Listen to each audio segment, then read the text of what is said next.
Hey friends, alright, we are starting a new story today. It is called Honeybees. Look at that picture. And think, remember when we think, we don't have to talk. Think, what do you think this story is going to be about? That's right, we're going to be talking about honeybees. Do you think this is a story to entertain us or to teach us about something?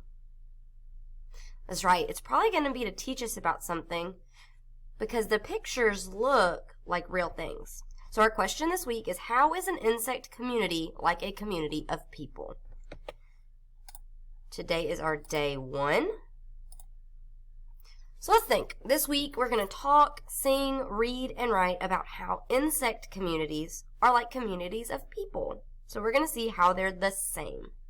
So our question that we're thinking of every day is, how is an insect community like a community of people?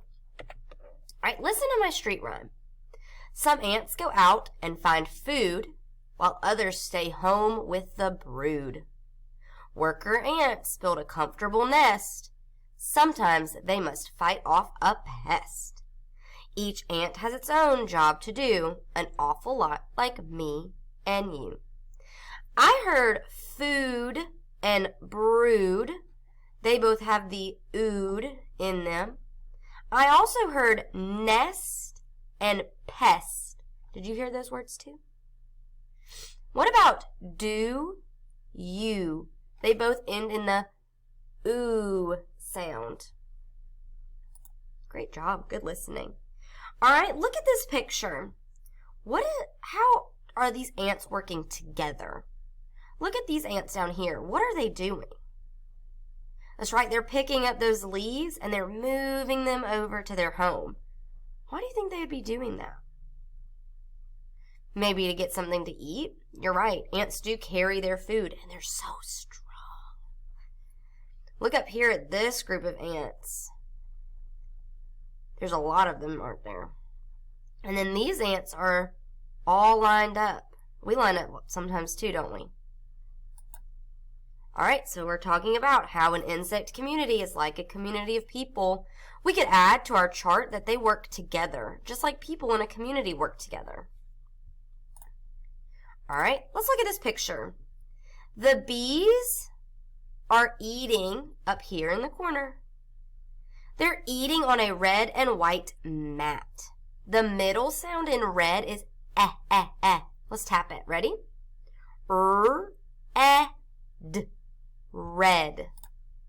What if I took away the eh and I changed it to e? Let's tap it now. E-d. Now we change it from eh, our short e, to e, our long e. So now our new word is red, like you read, from red, our color, to read, like you read a book. Are there any other things in this picture that have our long E? Maybe bee? Like a bumblebee? Bunny? What about flower? No. What else? Eat? Good. Great job. What about tree? Good. Let's look at these words. Read this word in your brain. Give me a thumbs up. The first word is cute. We talked about the long U sound this past week with sneaky E. That sneaky E has to be there to make that U say his name, like in cute. What about this word? He's only got 2 sounds. Don't let him trick you. Read it. Thumbs up.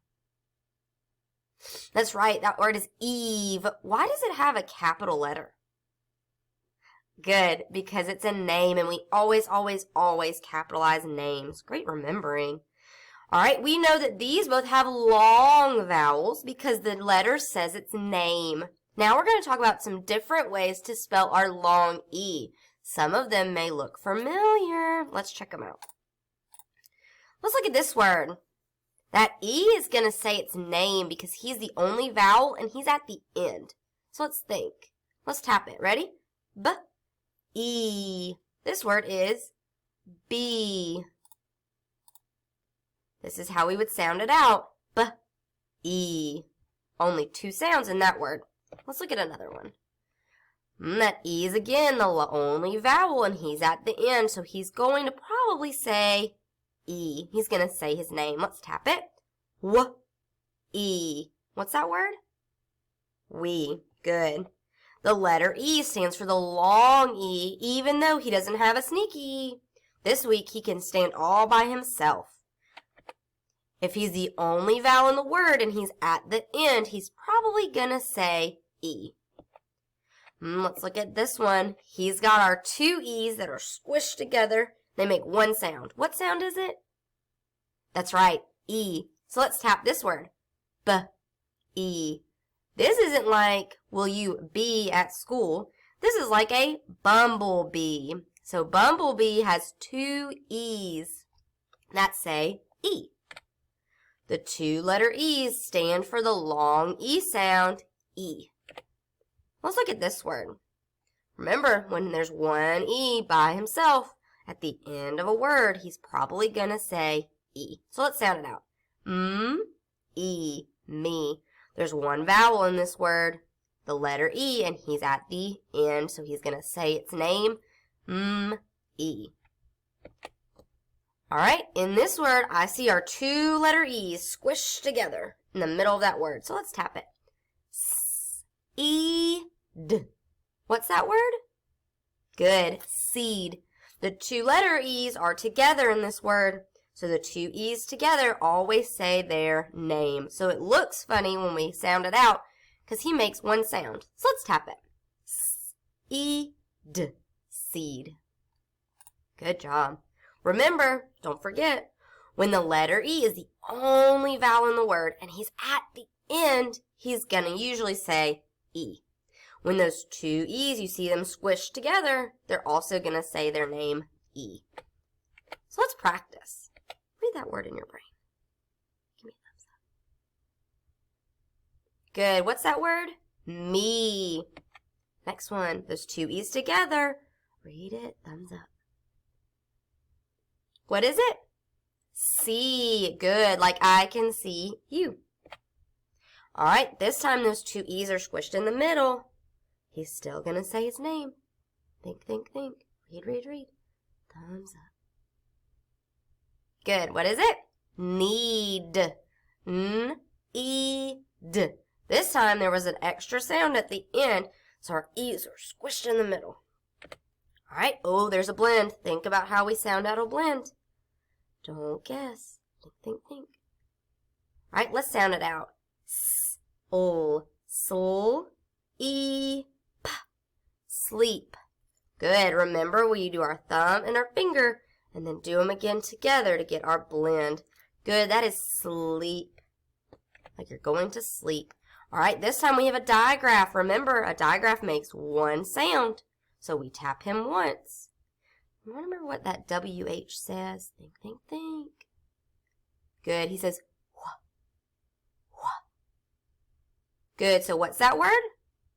Good. Wheel. Wheel. That's like a wheel on a car. All right.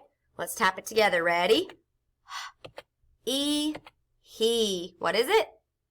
Good. Next one. Ready? We have a digraph. Remember, he makes one sound.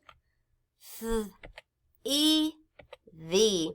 And I know that when we learn this word as a sight word, that we also say it the. But when we're sounding it out this week, remember that he is going to say E like in the. Ooh, we've got a blend. Ready?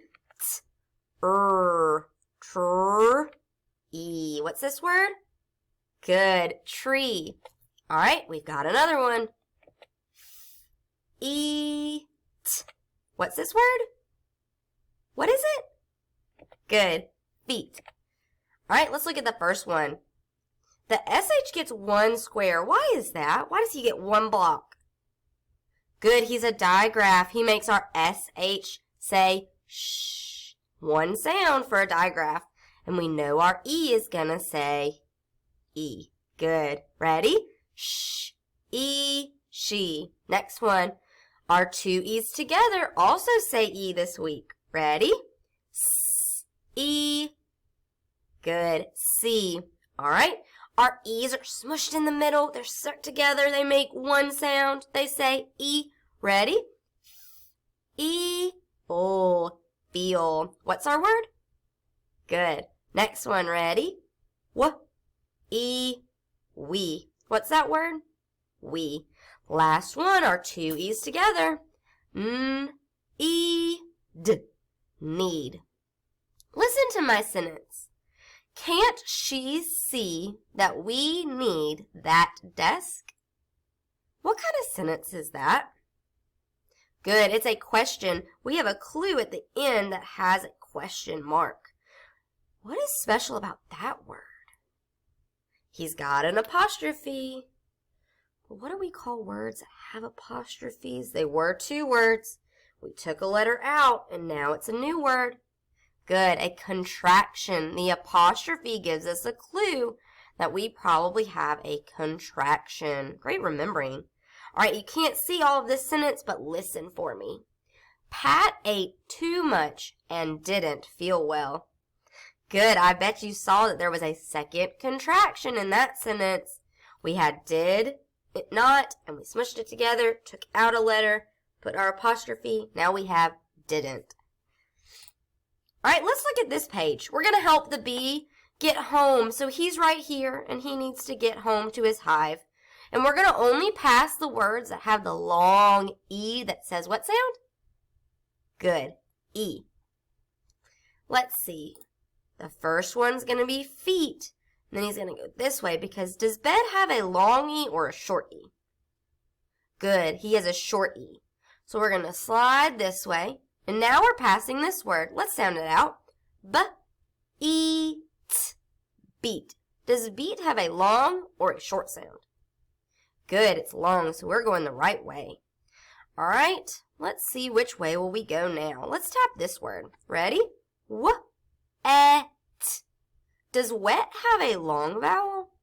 No, he's got a short vowel, so we won't go that way. Let's try this way. Sh-E-T. Sheet. Sheet has a long E. Good. What about the word next to it? W-E. Good. We has a long vowel also, but this time he doesn't have two E's. He just has one.